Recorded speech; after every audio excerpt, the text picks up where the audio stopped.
all without having to spend 3 days drinking in excess while chatting up strangers. I then moved on to Singapore, administering remotely a makeup exam for one of my students. His results in hand, graded and submitted to the university, I glanced at my watch. It was not yet noon. Just enough time to plant the apple saplings before lunch, which I happily did, in a meadow flush with wildflowers. For well on a year, forced like everyone to stay put, I embraced stillness, and before long was looking back at my old frenetic life of travel as if a violent hallucination. Almost everything I had previously written had been based on movement, direct experiences at the far ends of the earth. Suddenly, travel was not an option. I had no choice but to take in the world through the windows of this small eyrie on the hill, explorations that carried me not along rivers or across deserts, but through dense forests of words, in texts that opened new vistas, encouraging me to think and write in new ways. Books took the place of ethnographic expeditions. Writing was a way of making sense of the whirlwind of solitude that had become our lives. The essays in this new collection, written for the most part during the months of the pandemic lockdown, cover a great deal of ground, from war and race to mountains, plants, climate, exploration, the promise of youth, and the essence of the sacred. They are linked less by theme than by circumstance.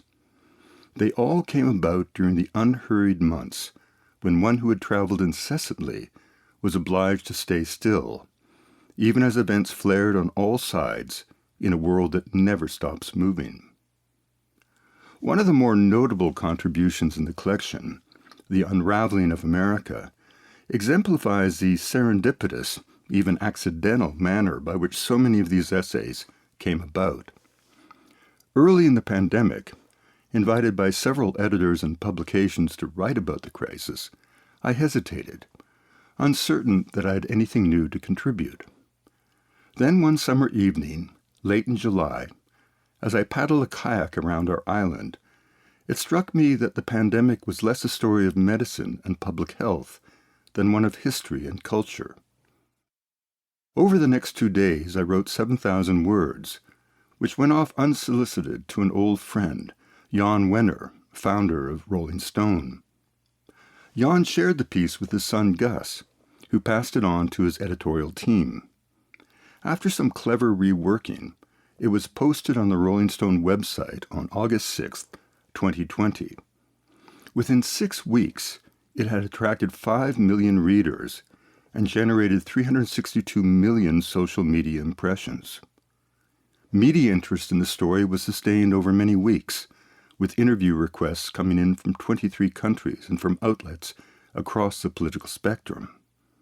In a bizarre juxtaposition, I spoke with Harry Srinivasan of PBS on one day, and on the next did an interview with Steve Bannon in his war room the morning before his notorious arrest. Written in the heat of the moment, the essay got some things right and some things wrong.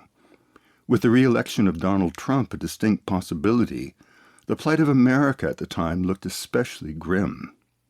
Canada, by contrast, appeared that summer to be escaping the worst of the pandemic, which it most assuredly did not, though its performance was consistently better than that of its neighbor.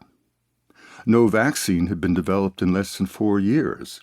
Few imagined that science would deliver a new class of effective vaccines in a matter of months, as if to affirm the very notion of American exceptionalism that the essay calls into question. Although some may have read the piece as an indictment, I wrote it as an intervention. If a family member is in trouble, the first act is to hold up a mirror to let them see how far they have fallen, which is the beginning of the path to rehabilitation and recovery. The essay attracted a global readership, I'd like to think, not because it served up an anti-American diatribe, but because, quite to the contrary, it was free of polemics, unburdened by ideology, and written with real concern and empathy for a nation that had made my own life possible. Loved ones often disappoint, and if America hasn't broken your heart,